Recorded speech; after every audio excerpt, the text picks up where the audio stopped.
I'm going to introduce you, brother. Okay. All right, folks. On today's episode of the Second Chance Podcast, where we explore transformative journeys and the power of resilience, we're thrilled to welcome Alan Lazaros, founder and CEO of Next Level University, a global Top 100 Self Improvement Podcast. Alan's life was transformed by a near fatal car accident at 26, which set him on a path to holistic self improvement. Now he's empowering others to unlock their potential in health, wealth, love, and beyond. Can't wait to hear more. We was chatting ahead of the things. A lot of probably covered a lot of ground, seen a lot of the same places and things like that. And then looking at all your background and the things that you do inside of business and how you empower others and with just your natural gifts. I'm excited to learn from you, man. Thank you. Thank you. Thank you. Thank you. And thank you for having me. I try to sandwich the aligned things I do in gratitude because I did a lot of misaligned in hindsight things in the Yeah. past. I was someone who definitely knew his goals, but I wasn't as clear on the core values and the inner work stuff. And so I'm grateful to be here. I really appreciate it. I can also tell that you're coming into this with a lot of humility. So I really appreciate it. Yeah. Now I think it's man, anytime when you can sit down in this type of setting and in my lifetime, Alan, I don't know the difference in you and I, but there's a point in time when I would. There's no way I could have ever met you. Our paths would have never crossed if it wasn't for our accessibility to technology now. So I'm super grateful for just the things that I have that allow me to meet folks like yourself and learn more. Although I Did, did, do think in August, I think we both might have been in Newport. So who knows?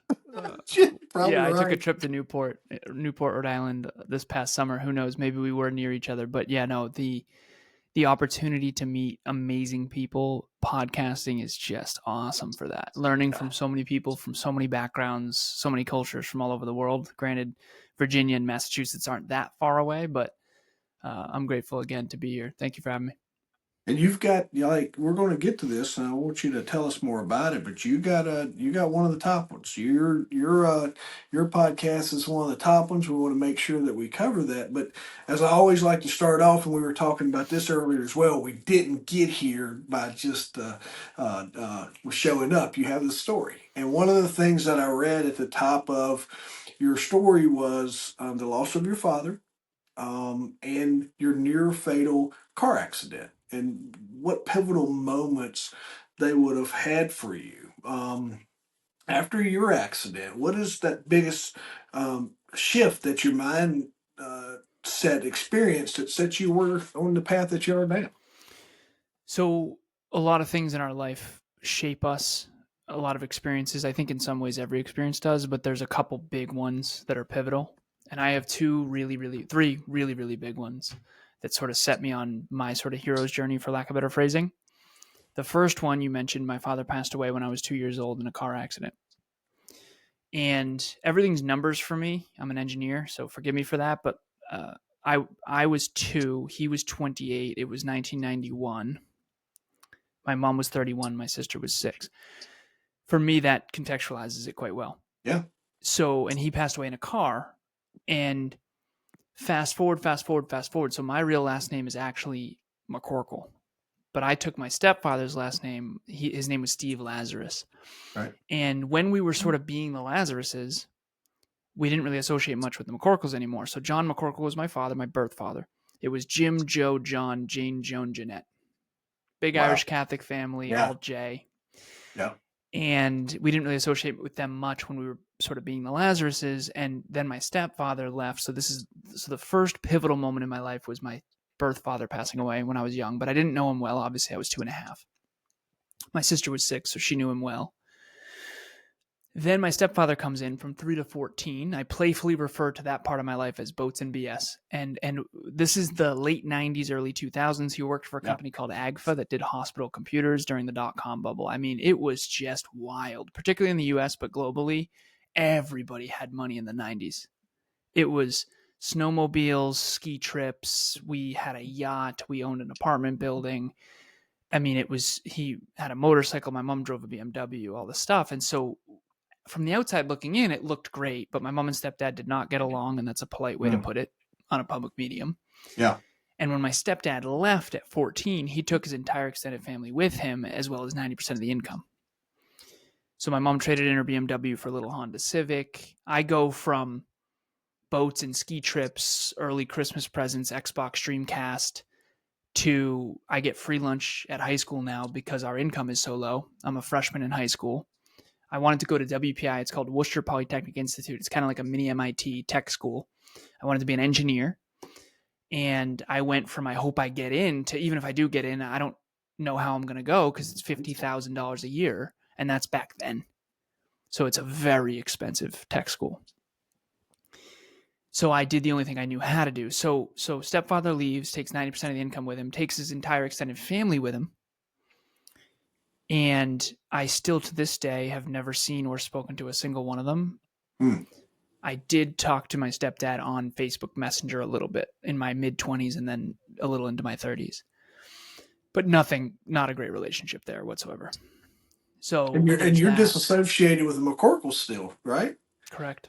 Yeah. Correct. So this is the plot thickens too, and yeah. I appreciate the sincere interest too, because I didn't know this until my 30s. So I'm in my 30s. I start doing therapy, and I start really going, oh wow.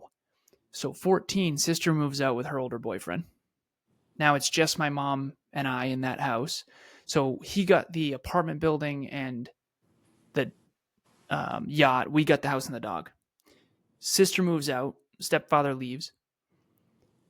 Don't see him or his extended family at all. Still don't associate with my birth father side of the family pretty much at all. Mom gets in a fight with her sister, my Aunt Sandy. My Aunt Sandy ostracizes us from that side of the family. That same year. When I was 14 years old, I kind of lost 3 families by the time I was 14. Yeah. And honestly, didn't realize that until way later. I knew that I had pain and I knew there was, no one's so naive that, I had a great childhood. There was none of that. But I didn't know how statistically bad it was. And by the way, that's not all of it, right? So that's the part I'm sharing publicly. Yeah. So there's something called an ACE score, which is adverse childhood experiences. And I've come to understand now through therapy in my 30s. My therapist's name's Carol. And it was just tough. And again, I want to be clear as well. I had some good stuff. We boats and ski trips. We adventured. There was a lot I got to experience. Plus we're in Massachusetts, right? So the economy was booming, and I had some advantages too, but overall not a great start. So father passes away when I'm 2, boom, 14, all that happens. That's the second pivotal time in my life. In hindsight, rewatching the movie of my own life, 14, I had 2 trauma responses. So the trauma responses, if you study this, are fight, flight, freeze, and fawn. Fawn is the one I didn't know existed, and that was the one I did socially. So I became this sort of weird, semi-goodwill hunting, semi-genius coward, just don't abandon me type of guy. And I just became friends and family. I just did everything I could to hang on to friends and family. So I would sort of do anything I could to fit in. I became this sort of chameleon who just didn't want to lose anyone else. Understandable in hindsight, again, having empathy for myself here. Definitely drank too much and too often, chameleoned with everyone. I was everything for everyone kind of guy. But then behind the scenes, when no one was watching, I was this esoteric dream chaser, undying self-belief, prove my value type of guy. So I became this super dream chaser dude. I had 2 main dreams, and I had tons of dreams, but the main 2 career paths that I really intended on genuinely, and I know how weird this is going to sound to some people, but I meant it. It was going to be lawyer, politician, president. I kid you not. That was or it was going to be engineer, MBA, CEO, like my hero at the time, Steve Jobs. Me and my friend, 12 years old, built our own computer, and we used to argue who's smarter, Steve Jobs or Bill Gates. And so again, just a weird, in hindsight, story. So my trauma response behind the scenes when no one was watching was fight. fun socially, and then behind the scenes fight. Aim higher, work harder, get smarter. Aim higher, work harder, get smarter. Aim higher, work harder, get smarter, to an extreme extent. So I got what's called the President's Award in high school. It's behind me, signed by George W. Bush. And it basically means you get straight A's through all of high school without, you have to have a 95 or above GPA average for all report cards for every year of high school. So 16 report cards straight, 4 report cards per year. And then I got into WPI. I got tons of scholarships and financial aid. I was the obnoxious kid at the award ceremony who didn't sit down. There was a few of us that just kept getting every award. And so fortunately I was able to go, but it was academic based, so I couldn't mess around. And I did still, have a lot of fun, drinking, partying, college, that kind of thing. But I was this naturally gifted intellectual who could party all night and still get straight A's in calculus, right? So I don't understand how that happened, but that's kind of who I am. And I used to be too much of a coward to share any of this. But yeah, sort of this weird science, technology, engineering, mathematics, business, and finance was kind of those always came naturally, but relationships didn't, because I'm a math thinker, and I have the next 50 years calculated, and most people don't, right? So I now understand all that.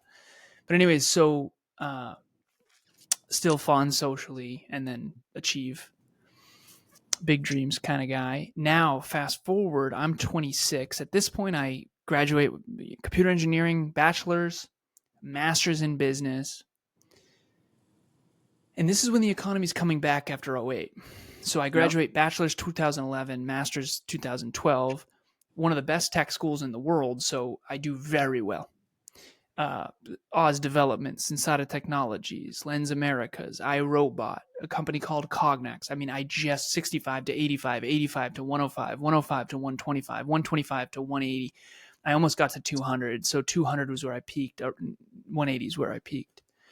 But I was a global 1% earner, not US, but global 1% earner for income in my early 20s.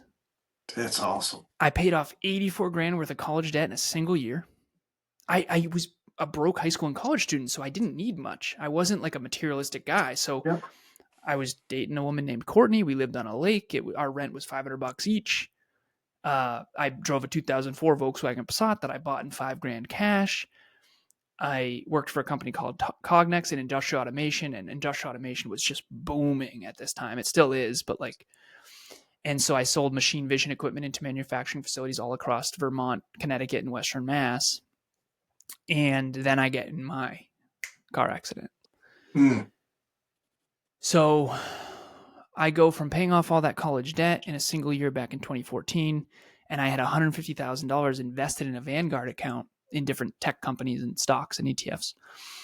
And so I'm doing very well financially, but I'm not fulfilled. And I always thought being wealthy would help. And it did, but way less than I thought, right? And so I'm 26 years old. I'm up in New Hampshire. It's a dark winter night in 2015. November or December, I forget which. 26 years old. I'm supposed to yield. I don't. The snowbanks are covering the yield sign. It's a 3-way intersection. My fault. I crossed the double yellows. I look down. I look up. Not drinking, not partying, going to TGI Fridays with my second cousin. There's 2 human beings from my mom's side of the entire family that have ever come back. One of them's name is Jeff, and his son, Dan, my second cousin, Dan, was in the car with me. My fault. I look up. I see the biggest, brightest lights I'd ever seen, what I thought was a Mack truck. 2 things saved my life. Number 1, thank you, Volkswagen. This 2004 Volkswagen Passat, I called it the tank. I mean, this was a German-engineered steel trap of a car. What a safe vehicle. Thank you so much. If I was in some little Honda Civic, there's no way that I would have survived this. Number 2, I thought it was a Mack truck. It was actually a lift-kitted pickup truck. And it was kind of a light one, too. And this was a head-on collision. This was not a fender bender. This was not good. Both airbags deploy. Luckily, we're okay. He hurt his knee on the airbag. I hurt my face on the airbag. But for me, I'm 26 at the time. My dad died in a car when he was 28. Yep. So this is just my quarter life existential mortality crisis of who am I and what was the point, and filled with regret because I didn't understand. I was so intelligent in hindsight, statistically speaking, but I wasn't Whys. I think knowledge plus experience plus reflection equals wisdom. Mm. I had so much knowledge. I was very bright. I knew the world. I knew how it worked, business and government, blah, blah, blah, and professional, government, cover letter, resume, all of it. Got it. Okay, let's rock and roll. Engineer, external, external, external. In hindsight, it's very clear. I was achievement oriented and improvement oriented, and I was driven, and I had a lot of external self belief. But I wasn't focused on self improvement, personal growth, and personal development nearly as much as I am now. And so I flipped the script. I went from super externally successful and deeply unfulfilled internally to I flipped the script. I went past broke, started my own company, Alan Lazaros LLC, what you'll never learn in school but desperately need to know in all caps. Good luck getting into high schools and colleges with that tagline. And I wanted to bring personal development to the school system. Worst idea ever. I'm still kind of trying to do that in my own way. And I went broke, liquidated all my assets, started my own company, and I went past broke into debt. And I'm super fulfilled. Fitness model, fitness competitor, fitness coach, happy, healthy, productive as hell, working on myself every day, books, courses, whatever. But I didn't make any money. Yep. So I went from Mistake a lot of folks make, right? That's yes, a lot. Yeah. exactly. Yeah, External mistake because a success, lot of people end up here, right? This is a great 100%. point, dude. Yeah. I went from externally successful and internally unfulfilled to now internally fulfilled as hell, but externally unsuccessful, so I can't sustain it. It's not till my 30s that I started to be both externally successful and internally fulfilled. And now I've finally reached a place where I can authentically say, I want my future to be an amplified version of what already is. Yeah. And so now I help people and business owners basically accelerate the process that I went through, because the truth is very few people are both externally successful and internally fulfilled. And the reason why is because the economy pays the most, usually for the least fulfilling work. Not always. Some people do get to do what they love, and that's a, very small subset of the population. But it's very hard to turn your passion into purpose, into profit. It's very, very difficult. Way more difficult than I ever could have imagined, honestly. And now here we are 8 years into business and top 100 show and 17-person team. And, I coach 30 people, 30 individuals, mostly business owners. And I'm very grateful to have gotten where I've gotten, but it's unbelievably more difficult than I expected. Yeah. Yeah, I think you're absolutely right there. It's harder to get going, and that's what I was saying. Like I've been where you are, and sometimes I float back into that area to where um, your heart, and everybody's always like, Jeff, man, you always lead with your heart, and I'm like, that's it's just kind of what I'm wanting to do, and that's the way we approach it. But and now when I'm coaching someone, is a lot of folks want to lead, but I have this, kind of coined this saying just to help them understand. I'm like, broke people can't help people. Yeah. I need you, let's get you successful. Let's get you on a path. Let's get you back to where Alan was, to where he's got 150 grand in his Vanguard. Let's get you moving in those paths. And then let's have a conversation about how we can change the world. And it's a Mm-hmm. little bit of mask on first type mentality or what have you. But a lot of folks come in to run in their business because they've had an experience like you have, to where they want to focus internally and they want to fill their cups up, and they do it at that price. And that's a really great point. I'm glad you put us out there, but you do this uniquely. You take a holistic approach to it. Yeah, when I first got in the car accident 10 years ago, I'm 36 now. I used to joke. I used to say, I'm hoping to hit puberty at 37. I was 35 then, so actually I used to joke and say, I hope I hit puberty at 36. But now I have a little bit of a beard going, so I don't think I can say that anymore. I think I did. I think I hit puberty at 35. But the truth of the matter is I'm still young in the grand scheme of things, but like the last decade has been nothing short of atrocious when it comes to learning every lesson the hard way. I mean, we had a 24-person team not 2 years ago, right? We had 24 departments and a charity. I haven't taken a full day off in literally 10 years. Yeah. Now, the problem in my life now, and this is such an interesting problem to have, I never expected this, is like I look like a silver spooner. Fortunately, we started with my story because it sounds a lot like I was born on third base, right? It looks a lot like I was. I've got the awards in the background. Obviously, I was born in Massachusetts. I was born into the country with the largest economy by far. Like, I had some benefits, and Yeah. I also am very grateful to be very gifted intellectually. And none of that I used to be able to say out loud because I was too cowardly. But the truth of the matter is I want to help people understand that being fulfilled comes from growth and contribution, not necessarily from profitability. However, if you want to sustain your high quality of life, you're going to have to be super profitable. In the self improvement space, I mean, everyone knows this. We all can think of people in our lives that we wish were more into self improvement. You can't even get them to do it for free, never mind charging for it, right? So it's not. I always joke with Kev, my business partner. I say we're selling. Don't get it twisted, man. We're selling kale outside a candy store, right? This is not an easy industry to win in, and yeah, it's deeply fulfilling. And trust me, I'm all about it because I'm trying to lead by example, and I think self improvement is really ultimately what I would have needed as a kid. Because where I grew up, there was not a lick of self improvement. I mean, zero. Right? If anything, it was the polar opposite. Holy moly! That said, it's not an easy place to succeed in, and so I have such reverence for what you do, and because I know how hard it is to build a real business in this space, especially without selling out. So for anyone in this space doing it, I appreciate it. Yeah. your your program in we've got self improvement, but you also mix in health, wealth, and love. Mm-hmm. How do you bring all that together, or and why is that important to you? We all kind of know why it should, but like most people don't. When they overlook all of that package. Tell us why how you put that together. So 10 years ago, when I got in the car accident, it was fitness first for me because that was what was not so neglected. Right, I was successful in corporate, and I was successful. I had great academics, bachelor's, master's, boom, right? Computer engineering, 21st century, you're gonna be fine. It fitness was not my priority. So I was 160 pounds, skinny, fat, drank too much and too often. I mean, I was a shell of what I am now. And so I got into fitness. And so health was first. It was character over everything, self improvement over everything, health over everything.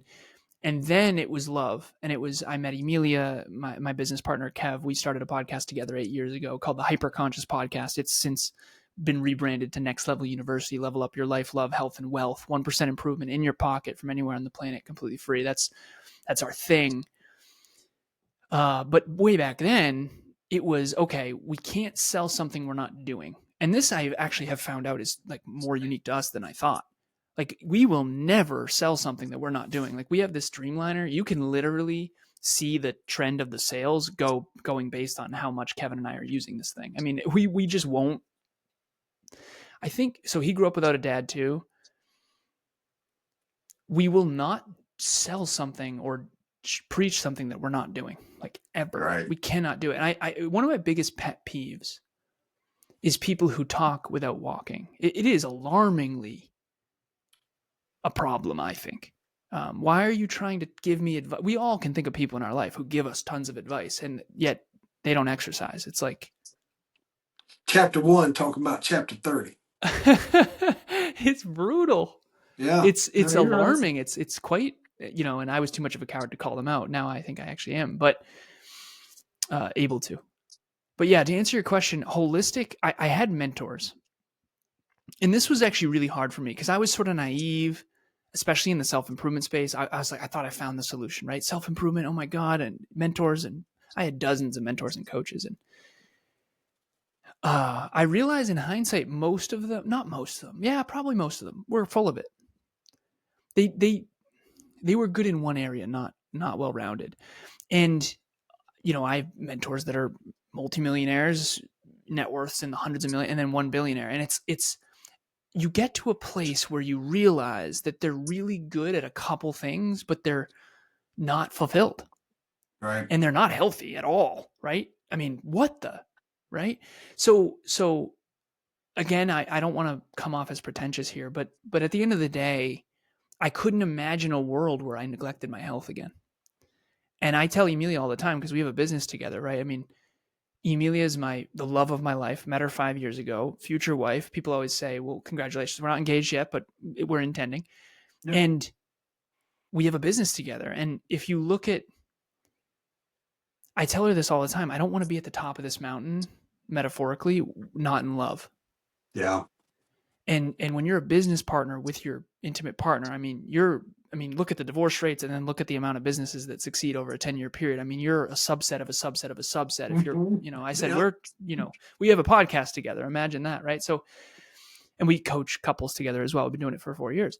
My point of this is I don't want to be wealthy and not healthy. I don't want to be wealthy and not in love. I really don't, because I was like, when you're in your early 20s and you have $150,000 coming in and you don't have a mortgage and you don't have kids. I mean, it's wild.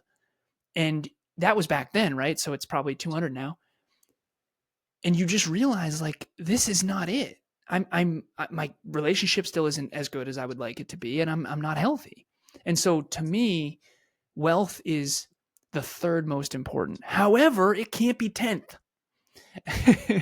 Because the reason Great I went point. broke is because it wasn't a priority, Yeah. because it was my main priority, because it caused me so much pain. So high school and college, stepdad leaves, he takes all the money, income. I go from a broke high school and college student. So I thought that wealth would do it. And then you get this, revenue coming in, and you realize, I remember at one point it was biweekly checks for 12,000. There was this referral program that I was bringing I brought my high school friends to college, my college friends to corporate. And I remember at one point this is not it. Like, there's no way this is it, because I have more than enough money and I am wildly unfulfilled still. So this isn't it. And so that's why I don't think anyone should ever neglect their health or their love life. However, if you don't have money as at least the third one, you're in serious trouble. So make sure it's at least number 3. Yeah. So here's what I would tell. Here's where I would take it. Make sure, folks, that you're listening, turn your volume up here, because here, Alan, you just spoke. You just spoke to a lot of people. There's a lot of people that were hope that's listening to us. It's hit the following, and there's people tuned in right now that's listening. And the first thing they said was, "Well, that's maybe." Well, yeah, but well, that does sound like me. And all those boxes you just went down, they're checking them, and they're reaching for the dial, they're turning it up because you're absolutely speaking to them. And as soon as they leave this coming home from camp moment, and their phone rings or whatever, the first thing they're going to do is go back to feeling overwhelmed. Yeah. What keep going and speak to that person who's listening, that you're like, you need to be in my program. You need to be listening to what Jeff's talking about. You need, right? How do you help them get started after that feeling of overwhelm of where they are in their situation? Well, I think one of the things that I've come to understand in the last decade, so 10 years ago, I'm 36 now, 10 years ago, to your point, I started getting obsessed with books and every personal development book I could get my hands on, courses, mentors, coaches. What you start to learn over time is that the least sexy stuff that you read is actually the most truthful. So there's an inverse Yeah. correlation. It's like mental candy of, like, everyone, you can achieve anything you set your mind to. Well, no, you can't. And if you think you can, go play basketball with LeBron James. That's right. So there's a caveat to all this stuff. And so I'm all for affirmation and, you got this and believe in yourself. But at the end of the day, life sucks and we all know it. And it always will and it always has. However, if you're really, really honest and humble, you can make it meaningful. You can make it matter. And you can achieve more than you think over the long term. It's just not going to happen quickly, despite what Instagram might show you. And so I'm the ultimate tryhard. I used to never share that I haven't taken a full day off in 10 years. And one time I was on a podcast with a woman named Deborah. She said, Alan, that's so bad for you. I said, no, Deborah, that's bad for you. I don't work 12-hour days every day. Okay. Right. Sometimes it's 1 hour, sometimes it's 14 hours. But the truth is you got to build a little bit each day. And so for anyone out there that's overwhelmed, what I've come to understand is that at the top of the business model, so to speak, it's a little bit more affirming, it's a little bit more inspirational and motivational, but it's very little truth. And then when you get into people's businesses behind the scenes and you start to see what actually creates results, it's usually the less sexy, really mundane. I call it the want, love, hate framework. Yeah. I want a better body. I love weight training. I hate dieting. Hate it. Absolutely hate it. Guess what Alan has to do if he wants to be in shape? Diet. Want more coaching clients. Love coaching. Hate social media. Guess what I got to do? Social media. Everything you want, unfortunately, is on the other side of something that you kind of can't stand. And I've seen no exception to this from a formulaic standpoint. And again, I'm an engineer, so I realize I might hurt people's feelings here. At the end of the day, success and fulfillment comes from doing the hard things that you don't want to do that are worth it, whether it be dieting, hitting the gym, prospecting. And so coaching, I don't necessarily think everyone should be in my coaching program. I don't agree with that. What I will say is that if you're humble and grateful and you want to earn your way to success and fulfillment, you're going to love me, you're going to love NLU, you're going to love Kev, and you're going to love working with me. If you have any level of entitlement whatsoever, if you think you're awesome and you have any level of arrogance whatsoever, and you want big rewards for minimal effort, you're not going to like me at all. You're not going to like NLU at all. And you're not going to like what we have to tell you, because we work with 66 podcasters. I work with 30 business owners, and every one of them that wins grinds their face off. And there's no exception. If you're starting a business because you want more free time, you're screwed. It's not real. It's a fugazi. It's fake. And unfortunately, we live in the Instagram, Facebook world where for some reason we've lost sight of the tried and true fundamental that hard work equals success. Work smart, not hard, usually doesn't happen until you work hard first. Every one of us knows you got to beat your head against the wall 100 times before you start, oh, I'm going to work smarter. So people who say work smart, not hard, they're missing that first part, which is you're new. You don't know what the hell you're doing, and you got to get through that and push through that. And then eventually you get the idea to work smarter, and then you work harder, and then you work smarter, and then you work harder. And yeah, eventually you get to a place where you're doing more and more and more of what fulfills you and less and less of the dirty stuff you don't want to do. But the dirty stuff, the hands in the dirt stuff that sucks, the getting on the Stairmaster, the dieting when you don't want to, the eating salads instead of hamburgers, like that's the metaphor. That's the stuff that actually works. And unfortunately, we live in a world where we're perpetually sold this idea of having a multi-million-dollar mansion on the beach without having to work that hard. And it's just wildly not real. And the people who are preaching that either are lying, which I've seen happen countless times, or it's generational wealth that they didn't have to build. A lot of people really are living off the income of their family's assets. A lot of people, and the hard work of their families from the past. So if I were to show the statistics mathematically of the generational wealth, I mean, you all know the people. Like, think of someone who's wealthy who you've never even seen work before. You've never caught them working. It's like, how? Where do you make your money? It's potentially their parents' money or some sort of trust fund or maybe the income of their assets, right? Like, wealth is what builds wealth, and it snowballs. And so a lot of people don't know that these people on Instagram that have Ferraris, they didn't build that. There's no freaking way. There are no 22-year-old millionaires who own Ferraris unless they have a family of generational wealth, because that's just not. And unfortunately, it's behind the curtain is always a little more glim, but also a little more truthful. And the truth is what will set you free, I think. It's hard to disagree with that statement. It is absolutely something that I watch people get called out for embellishing or whatever, man. And I got some. I can tell good stories without having to do all that.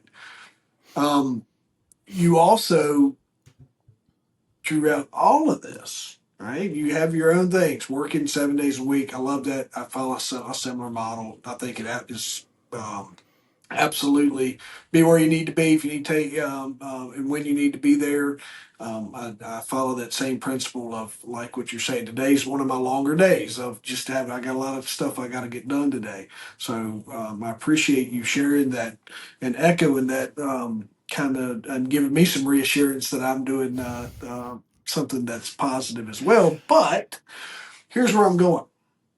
When you do all that, there's opportunities for Alan to find burnout. It's absolutely easy for you to get unbalanced because you're working in a lot of different people's businesses, and sometimes our caring and our heart gets way out in front of our own personal well-being and wellness type stuff, right?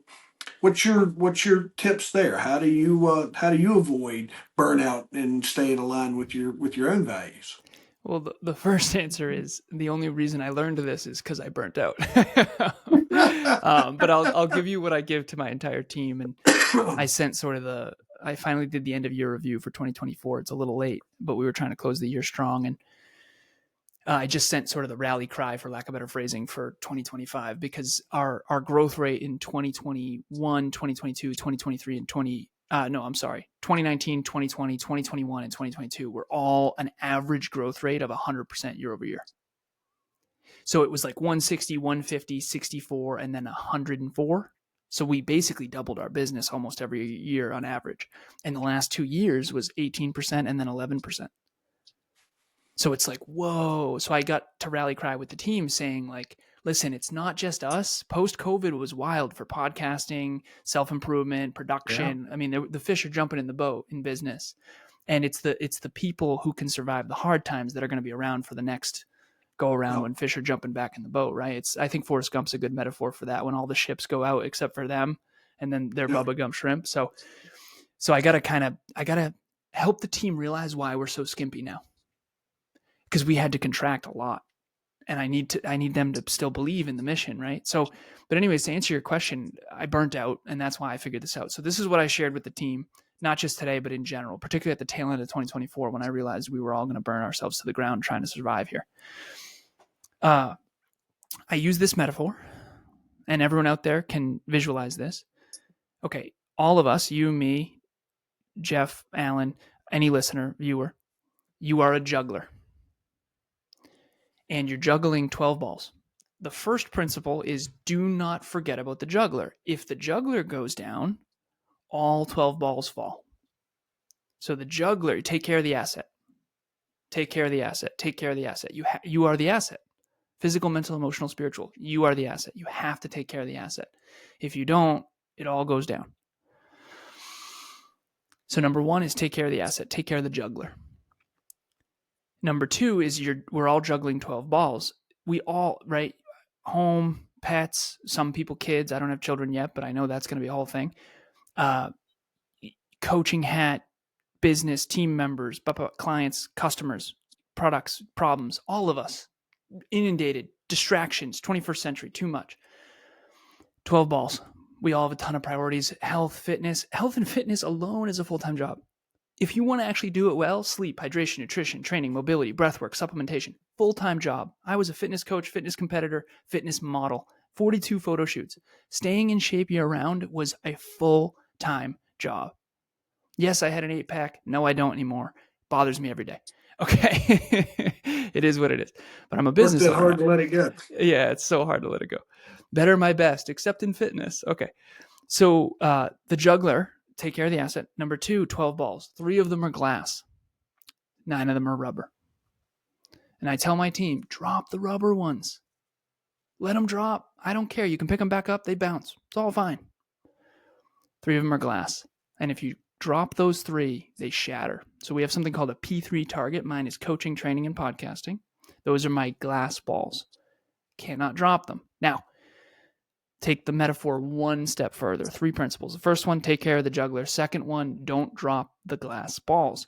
Third one, if you're going to drop a glass ball, there's one that's gold, there's one that's silver, there's one that's bronze. So for me, the bronze one's podcasting. If a client needed me for this slot, I would have rescheduled you. Not because we've already anything done that. against You had to do that we for already, me. okay. No, you had to do it for me like twice. So man, did I? you're Okay. Yes. Awesome. So you. podcasting is my bronze ball. One of my clients, Christy, reaches out. Hey, I need a session. Boom. Paid session. Done. Coaching. Done. Put it on the calendar. Sometimes you got to drop a bronze ball, pick up a gold one. Yeah. And here's the last principle. You never, ever, ever, under any circumstances, and this is my entire 17-person team, I'm telling them this, you never drop the golden glass ball. And if you do, that is potential firing. I said, you can drop anything that's not a glass ball. I do not care. Messy action, get it done, but it doesn't have to be perfect. And if you have to postpone it, postpone it. You have 3 glass balls. You got to get those done. Those are your priorities. Never drop the gold one. Because if you drop the gold one, the business could go out of business. Yeah. And everyone who's a director at the company, we have 3 chief officers and 9 directors. The directors at the company are all responsible for their own departments. And there's one thing, and you all know Pareto's principle, 20% produces 80% of the results. Well, if you take 20% of 20%, you get 4%. You take 20% of 4%, you get 0.8%. You take 20% of that, you get 0.16%. You take 0% of that, 20% of that, you get 0.04%.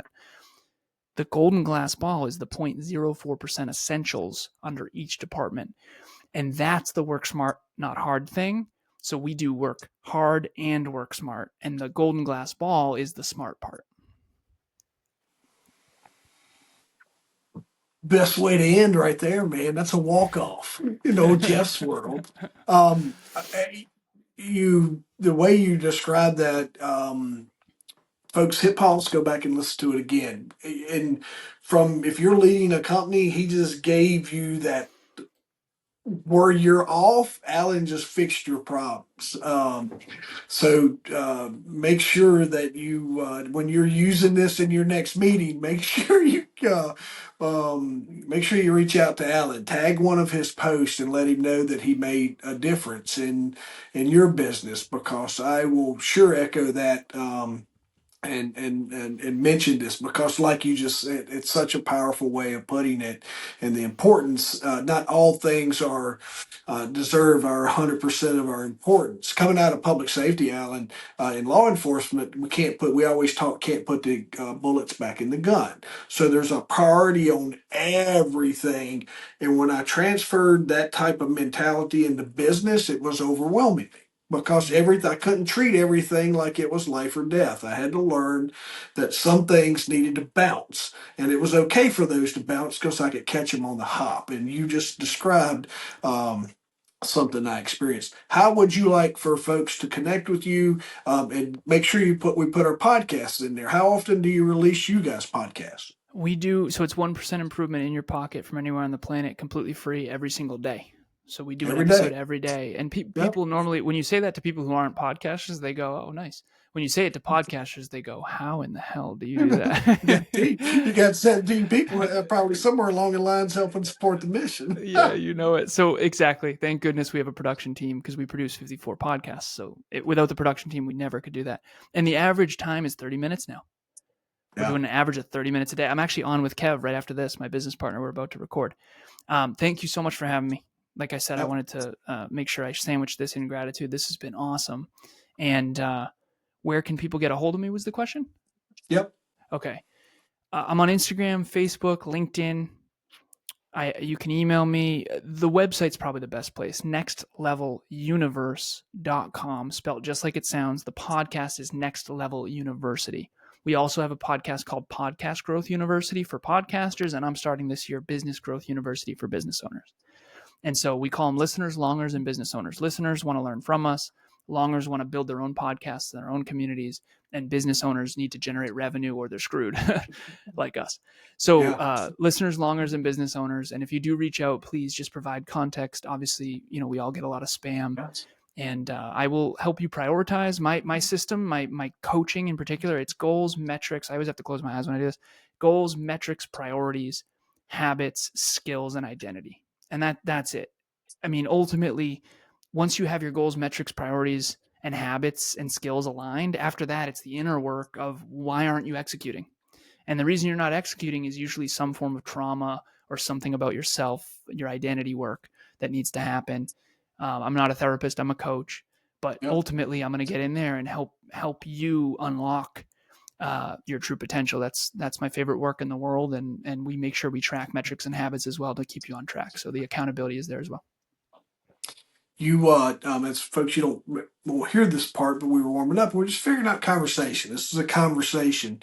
We're just kind of figuring out. Alan was kind of learning more about me and what my listeners are here for. And you picked a story, and this was not scripted by no means. You wasn't a bunch of notes. That we came off of, and you could have picked any story that segued us through this conversation. And I'm glad you picked the one that you did because it spoke to me, and it spoke to me, and I appreciate it. I think the moments, the pointers I tried to make for folks that are listening is you have this opportunity. Now you can go. I release my podcast 3 times a week, so about 3 hours of your day. I watch so many people, talk to so many people who are consuming so much negative media that between Alan's podcast and mine, you can keep your cup full every day. You can be filled every day with the content that folks like us is putting out. So I appreciate you being with me and spending some time with us and letting us get to learn more about you. And I appreciate all the things that you do. Jeff, it was a pleasure. It was an absolute pleasure. It was an honor. I really appreciate it. And yeah, whatever you feed your brain is dictating what you say, think, do, feel, and believe. So reach out anytime. Jeff, I would do this anytime you want. Yeah, Stay in touch, absolutely. brother. I appreciate you. You're an ally in the mission of spreading self-improvement. So I'm grateful. Yeah, man. Thank you for being with me, brother. Thank you.